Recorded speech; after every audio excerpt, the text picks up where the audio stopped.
ఏపీలో కాపులు రోడ్లపైకి వచ్చి ఉద్యమాలు చేస్తేనే తమ హక్కులు దక్కుతున్నాయని కాపు నేత దాసరి రాము ఆవేదన వ్యక్తం చేశారు. విజయవాడ ప్రెస్ క్లబ్లో జరిగిన కాపు సంఘాల రౌండ్ టేబుల్ సమావేశంలో ఆయన ముఖ్య అతిథిగా పాల్గొన్నారు. ఈ కార్యక్రమంలో కేఆర్పీఎస్ చైర్మన్ కాజా సత్యనారాయణ, కన్వీనర్ రావి శ్రీనివాస్, పలువురు కాపు నేతలు పాల్గొన్నారు. కాపు విద్యార్థులకు రావాల్సిన ఫీజు రియంబర్స్మెంట్ ఇప్పటి వరకు అందలేదని దాసరి రాము ఆరోపించారు. కాపు రిజర్వేషన్ విషయంలో సీఎం చంద్రబాబు కాపులను మోసం చేస్తున్నారని అన్నారు. జనసేన అధినేత పవన్ కళ్యాణ్తో కులపరమైన అంశాలు చర్చించకూడదని కాపు నేతలు అభిప్రాయపడుతున్నట్లు చెప్పారు. కాపుల సమస్యలపై సీఎం చంద్రబాబుతోనే తేల్చుకుంటామని అంటున్న దాసరి రాము, కాపు నేతలతో మా ప్రతినిధి Abdul Aleem face to face. ఆంధ్రప్రదేశ్లో మరోసారి కాపుల రిజర్వేషన్ తెర మీదకి వచ్చింది. ప్రస్తుతం మనతో మాట్లాడటానికి కాపు నాయకులు దాసరాము ఉన్నారు. సార్ చెప్పండి, మళ్ళా తిరిగి ప్రభుత్వం ఏర్పడి 2.5 సంవత్సరాల తర్వాత రిజర్వేషన్ల కోసం కావచ్చు, కాపులకు సంబంధించిన ఫీజు రింబర్స్మెంట్ కోసం కావచ్చు, మళ్ళీ రోడ్డు ఎక్కే పరిస్థితి ఎందుకు వచ్చిందంటారు? అంటే ప్రతిసారి మేము రోడ్డు ఎక్కితే తప్ప మా సమస్యలు తీరట్లేదండి. పోయినసారి చంద్రబాబు నాయుడు గారు గవర్నమెంట్లో కొంత పోరాటాలు చేస్తేనే కాప్ కార్పొరేషన్ నిధులు, రిజర్వేషన్ ఫైల్ కదలిక జరిగినాయి. జగన్మోహన్ రెడ్డి ప్రభుత్వంలో కూడా ఒక ఫైట్ చేస్తేనే ఈడబ్ల్యూఎస్ రిజర్వేషన్ అమల్లో రావడం జరిగినాయి. ఇప్పుడు మళ్ళీ చంద్రబాబు నాయుడు గారి ప్రభుత్వం ఉంది, 2 ఏళ్ళు దాటిపోయినాయి. రాష్ట్రం దగ్గర డబ్బులు లేవని చెప్పంటున్నారు, మేము కాదనట్లేదు. మీరు 2014లో ఏమో సంవత్సరానికి 1000 కోట్లు ఇస్తా అన్నారు, అంటే 5 ఏళ్ళకి 5000 కోట్లు. జగన్మోహన్ రెడ్డి గారు సంవత్సరానికి 2000 కోట్లు ఇస్తా అన్నారు, అంటే 5 ఏళ్ళకి 10,000 కోట్లు కాపులకి. చంద్రబాబు నాయుడు గారు మొన్న సంవత్సరానికి 3000 కోట్లు ఇస్తున్నారు, అంటే 15,000 కోట్లు. అంటే నోటికి ఏది దొరికితే ఎట్లా పడితే అలా చెప్తున్నారండి. మేము అలా అత్యాసపరులం కాదు. దయచేసి 2 సంవత్సరాలు దాటిపోయింది, కాపు కార్పొరేషన్ సంబంధించిన నిధులు రూపాయలు లేవు అక్కడ. మీరు గత ప్రభుత్వంలో శాంక్షన్ చేసిన డబ్బే 80 కోట్ల రూపాయలు విదేశీ విద్యకు వెళ్లాల్సిన డబ్బు అందక పిల్లలకు అందక ఫారంలో ఇబ్బంది పడుతున్నారు. గత టీడీపీ ప్రభుత్వంలో రావాల్సిన డబ్బు 80 కోట్లు ఇంకా పెండింగ్ ఉన్నాయి. మన కోర్టు ఆర్డర్ తెచ్చుకుంటే డబ్బులు ఇవ్వండి, వాళ్ళ డబ్బు వాళ్ళకి ఇవ్వండి అని చెప్పని హైకోర్టు ముట్టికాయలేసి ఆర్డర్ ఇస్తే తప్ప మన 19 కోట్లు వదలన్నారు చంద్రబాబు నాయుడు గారు. ఇంకా 80 కోట్లు పెండింగ్ ఉన్నాయి విదేశీ విద్యది. మీరు దయచేసి కాప్ కార్పొరేషన్ నిధులు వీళ్ళని తొందరగా వదలమని అడుగుతున్నాం. ఈడబ్ల్యూఎస్లో రిజర్వేషన్లు ఏమన్నాయంటే న్యాయబద్ధం మేము అడిగాన్ని. ఈడబ్ల్యూఎస్ రిజర్వేషన్లో జగన్మోహన్ రెడ్డి గవర్నమెంట్ గట్టిగా ఫైట్ చేశాం మేము. చంద్రబాబు నాయుడు 5 డివైడ్ చేశారు. భారతదేశంలో ఎక్కడ డివైడ్ చేయాలి? 5 డివైడ్ చేస్తే చెల్లదని ఆంధ్రప్రదేశ్ హైకోర్టు చెప్పింది. ఈ ప్రజలకేమో పిచ్చి జనానికి తెలియదు ఈ విషయం. 5 డివైడ్ చేస్తే జగన్మోహన్ రెడ్డి క్యాన్సిల్ చేశాడు. జగన్మోహన్ రెడ్డి గారు ఎంత పడితే ఆయనే ఉంటాడు, హైకోర్టు ఇవ్వడానికి కుదరదన్నారు. భారతదేశం మొత్తం 10% యథాతథంగా వదిలేరు. మోడీ గారు ఇచ్చిన రిజర్వేషన్స్, ఆ 10% విడిగా వదలమంటే వదులుతున్నారు. సరే వదలండి అన్నాం. మళ్ళీ కేంద్రం ఇచ్చే షరతులు పక్క పెట్టేశారు. 8 కూటమికి కంటికి రెప్పలాగా కాపులు కాపాడుతున్నారు. కాపులు కీలకమైన పదవుల్లో ఉన్నారు. ఉప ముఖ్యమంత్రి పవన్ కళ్యాణ్ కూడా ఉన్నారు. కానీ కాపులు ఇంకా భేద పరిస్థితులు, భేదరుపులు అరుస్తున్నారు.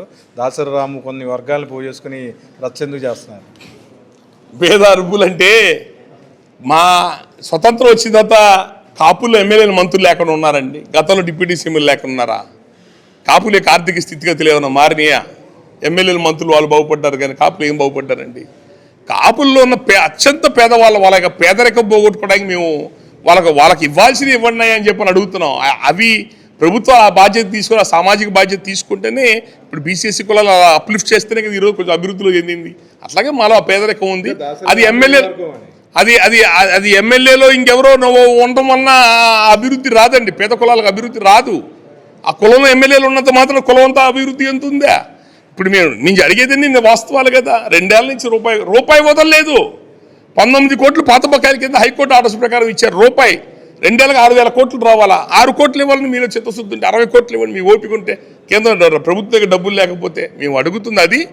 ఈడబ్ల్యూఎస్లో కేంద్రం ఇచ్చే షరతులు ఇంప్లిమెంట్ చేయండి. 5 ఎకరాల్లో పొలం ఉండాలా, పట్టణాలు అయితే 100 గజాల్లోపు ఇల్లు ఉండాలా, గ్రామాలు 200 గజాలు ఇల్లు ఉండాలా. జగన్మోహన్ రెడ్డి గారు ఆ షరతులు పక్క తప్పించారు.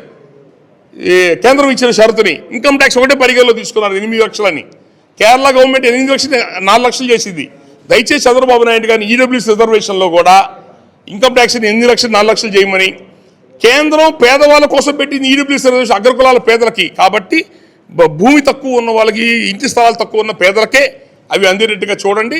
మా బీసీ రిజర్వేషన్ ఫైల్ 50-60 ఏళ్ళు పోరాటం చేస్తున్న బీసీ రిజర్వేషన్ ఫైల్ ఏదైతే ఉందో, మీరు 5% రిజర్వేషన్ ఎఫ్ కేటగిరీలో పెట్టారో, కేంద్రం అది మీరు అమలు చేసుకోవచ్చు, మాకే అభ్యంతరం లేదని కేంద్రం చెప్పింది. ఆయన కేంద్రాన్ని పంపించి అమలు చేయకుండా కేంద్రం మాకు ఏ సంబంధం లేదు మీ రిజర్వేషన్తో మీరు అమలు చేసుకోవడానికి కేంద్ర మంత్రి గారు పార్లమెంట్లో చెప్పారు కాబట్టి దానికి ఏ అడ్డంకులు లేవు కాబట్టి మీరు అసెంబ్లీ తీర్మానం చేసిన బీసీలకు ఇచ్చే 5% ఈడబ్ల్యూసీని డివైడ్ చేయడం కాదు. భారతదేశంతో యథార్థంగా 10% ఇంప్లిమెంట్ అవుతుంది.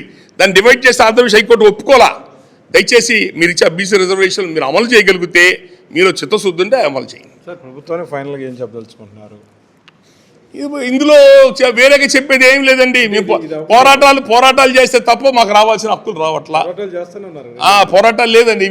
మేము పోరాటాలు ఏం చేసేది 2 సంవత్సరాల నుంచి ఏం అడగలేదు కదండి.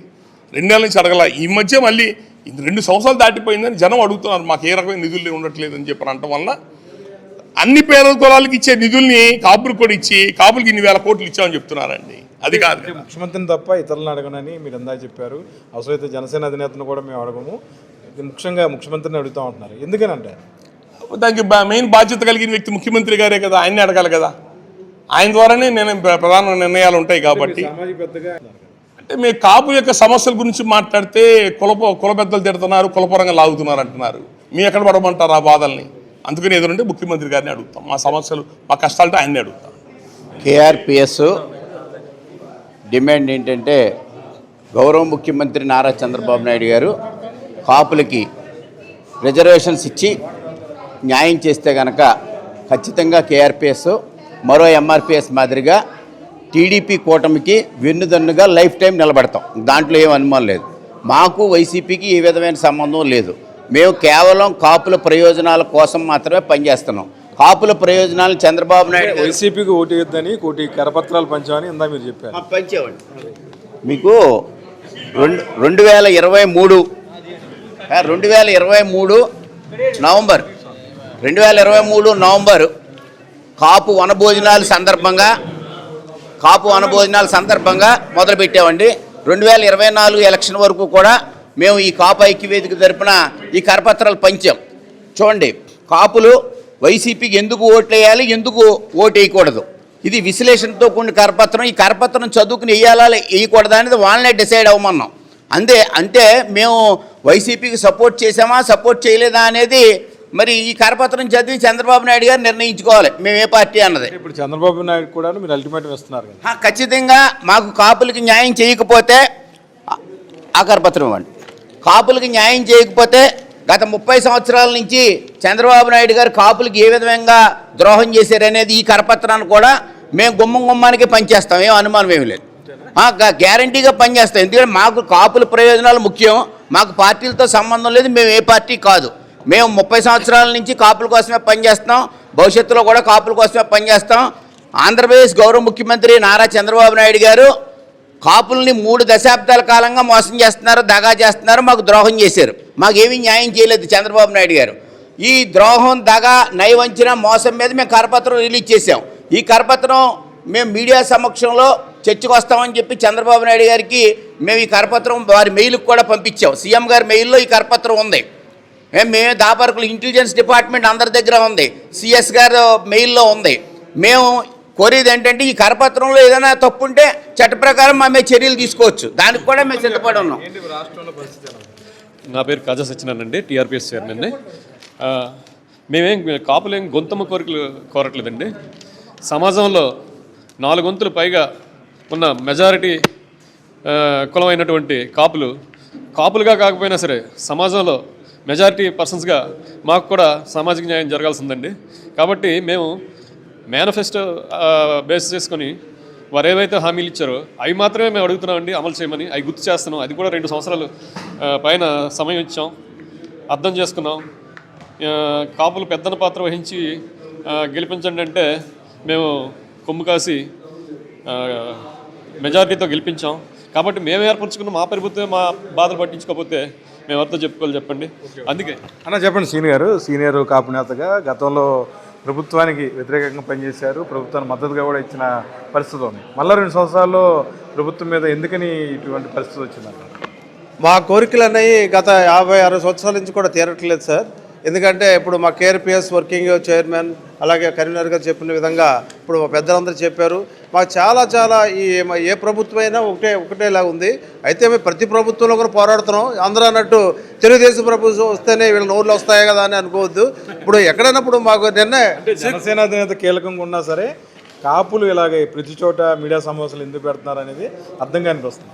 అంటే ఏ రోజు కూడా జనసేన అధ్యక్షులు బీసీ సంఘాలు పిలిపించుకుని మాట్లాడారు, వాళ్ళు గౌరవించుకున్నారు. మేమేం స్పందించలేదు, మేమంతా వాళ్ళకి అభినందనలు తెలియజేస్తాం. మాకు కూడా మా సంఘాలు కూడా ఉన్నాయి కదా రాష్ట్రంలో, ఆయన కూడా పిలిపించుకుని మీ సమస్యలు ఏంటని అడిగితే మేము తప్పకుండా మా సమస్యలు తెలియపోస్తాం కదా.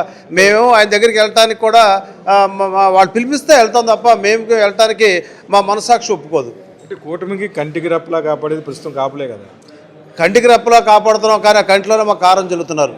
కానీ మా సమస్యల్ని మా కన్వీనర్ గారు అంతా ముఖ్యమంత్రి గారికి తప్ప కింద డిప్యూటీ సీఎంకి చెప్తే ఎలా పరిణామాలు ఎలా ఉంటాయి అనేది మీకు ఇందాక దాసరాము గారు చెప్పారు. కాబట్టి మా సమస్యలు చాలా ఉన్నాయి. ఉదాహరణ నిన్నే శ్రీకృష్ణదేవరాయలు గారి జయంతి జరిగింది నిన్న ఆయనకి మన భారతదేశంలో కానివ్వండి ఆయన మహాచక్రవర్తి అని పేరు, ఎన్నో చెరువులు విద్యలు ఎన్నో చెప్పారని మేము చిన్నప్పుడు పుస్తకాలు చదువుకున్నాం.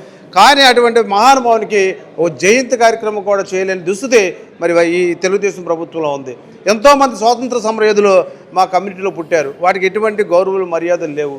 కానీ బీసీ సంఘాలు ఉన్న వాళ్ళందరినీ మరి నేను సీఎం గారు వెళ్ళి దండలేస్తున్నారు, పూజిస్తున్నారు. మరి రాయలసీమలో పుట్టిన వ్యక్తి శ్రీకృష్ణదేవరాయలని జయంతిని కూడా ఒక అధికారంగా ప్రకటించుకోవడం మా జాతి సిగ్గుసేటుగా, పోనీ జాతి కాకపోయినా మహా చక్రవర్తిగా ఆయన గౌరవించవలసిందిగా బాధ్యత ప్రభుత్వం మీద ఉంది. మరి ఎందుకు తీసుకుంటలేదు నాకు అర్థం కావట్లేదు. ఆయన ఒక జాతీయ మరి చక్రవర్తి లాంటి వ్యక్తి శ్రీకృష్ణదేవరాయలు, ఆయన్ని ఏదో ఒక జయంతి కానీ కార్యక్రమం ప్రభుత్వం చేయవలసిన బాధ్యత తప్పకుండా ఉందని మేము కేఆర్పీఎస్ తరఫున డిమాండ్ చేస్తున్నాం. మొత్తమే కూడాను రాష్ట్రంలో ప్రస్తుతం కాపు సామాజిక వర్గానికి సంబంధించి రిజర్వేషన్ల అంశం కావచ్చు, మిగతా అంశాలన్నింటిలో కూడాను కాపులకి అన్యాయం జరుగుతుందని కాపు సంఘానికి చెందిన నేతలందరూ కూడాను ఆవేదన చేస్తున్నారు. రాబోయే రోజుల్లో ఖచ్చితంగా రాష్ట్ర వ్యాప్తంగా కాపులకు జరగాల్సిన న్యాయం గురించి ఆందోళన చేస్తామని, కూటమి ప్రభుత్వాన్ని నిలదీస్తామని కూడాను ఇక్కడ ఉన్న నాయకులు చెప్తున్నారు. వీడియో జర్నలిస్టు మస్తాన్తో కలిసి 99 టీవీ కోసం అబ్దుల్ అలీం.